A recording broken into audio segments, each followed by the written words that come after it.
Dahil pa rin sa mga pinsala ng lindol, sarado pa ang maraming tindahan sa Bogos City sa Cebu. Apektado rin ang kabuhayan ng marami, kaya problema ang makakain at maiinom. Batid yan ng GMA Kapuso Foundation. Kaya agad tayo nagtungo roon para magsagawa ng Operation Bayanihan. Ika-4 na gabi na ngayon matapos yanigin, nag-magnitude 6.9 na lindol ang Bogos City sa Cebu. Pero sa kalsada pa rin napipilitang manatili magdamag ang mga residente roon dahil sa takot sa mga aftershock. Isa na riyan ang pamilya ni Jefferson.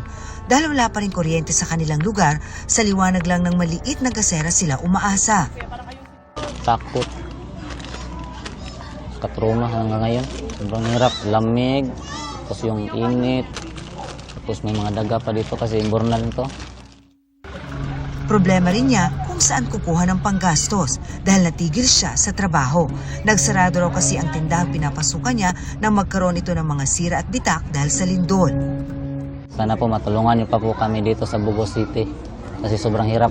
Ang GMA Kapuso Foundation agad na nagsagawa ng Operation Bayanihan para sa mga naapektuhan ng lindol sa Cebu. Kagabi, nasa 4,000 individual ang ating natulungan sa Bogos City.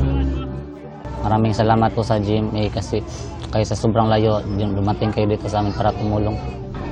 At ngayong araw, namahagi na rin tayo ng tulong sa bayan ng Medellin at Daan Bantayan. Nagpapasalamat kami sa Cebu Pacific Air na naging katuwang namin upang mas mapabilis ang paghahatid ng relief goods. Sa mga nais makiisa sa aming Operation Bayanihan, maaari kayong magdeposito sa aming mga bank account o magpadala sa Cebuano Luwilier. Pwede ring online via GCash, Shopee, Lazada, Globe Rewards at Metrobank credit cards.